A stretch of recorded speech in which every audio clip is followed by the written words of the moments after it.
Le 61e congrès national de l'Union des métiers et des industries de l'hôtellerie se déroule actuellement à Cannes au Palais des Festivals. Ce matin, c'est une profession inquiète et en colère qui a accueilli la ministre de l'Artisanat, du Commerce et du Tourisme, n'hésitant pas à arborer une toque blanche avec l'inscription « Sacrifié mais pas résigné » juste avant l'intervention de Sylvia Pinel.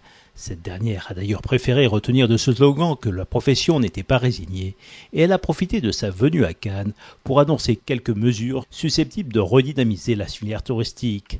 Sylvia Pinel. Les professionnels ont aujourd'hui exprimé un certain nombre de préoccupations, d'inquiétudes dans un contexte de crise économique. Et je constate surtout qu'il n'y avait pas résigné et que ce sont des entreprises qui ont de la combativité, qui ont envie de développer leur structure, qui ont envie d'aller de l'avant, qui ont envie que leurs préoccupations soient entendues. C'était le sens de ma visite ce matin à ce congrès pour faire un état des lieux, un point de situation sur les mesures que nous avons prises et sur celles sur lesquelles nous travaillons. Par exemple, les assises du tourisme, il s'agit de mettre en œuvre une stratégie pour la filière touristique, de trouver des moyens pour diversifier nos destinations. C'est 9 groupes thématiques qui balayent tout le champ du tourisme et qui a pour ambition de redynamiser le tourisme en France, de diversifier les destinations, de diversifier les offres. C'est ça l'objectif des assises du tourisme, c'est de relancer l'économie touristique de la France.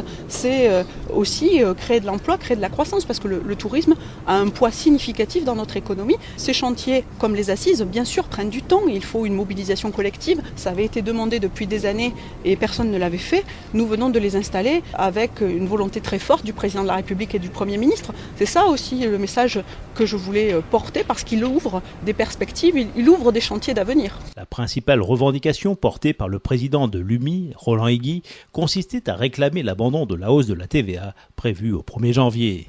Sans surprise, la ministre n'a pas répondu favorablement à cette requête. Sur la TVA, nous avons mis en place il y a un an le pacte de compétitivité avec une mesure qui s'appelle le CICE. Le CICE, je l'ai rappelé, c'est plus d'1 milliard d'euros pour les entreprises du secteur de l'hôtellerie et de la restauration. Nous avons, pour financer ce CICE, fait appel à des réductions des dépenses publiques, mais aussi à une modulation des taux de TVA. Et le président de la République, avec le Premier ministre, nous en avons longuement parlé, nous avons décidé de laisser le secteur de la restauration au taux intermédiaire, c'est-à-dire passant de 7 à 10%.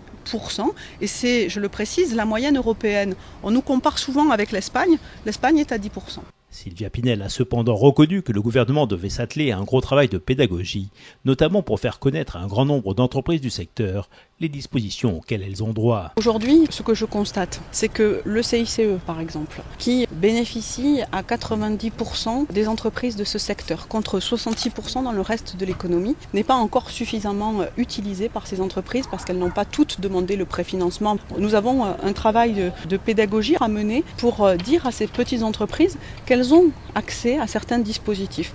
Nous allons signer avec la Banque publique d'investissement et la Caisse des dépôts une offre pour rénover l'hôtellerie. Là aussi, il faut qu'elle puisse savoir qu'il y a des outils avec la BPI qui existent. Je constate régulièrement que les TPE ont un frein, s'auto-censurent d'une certaine manière, pensent toujours que ces dispositifs, c'est jamais pour elles.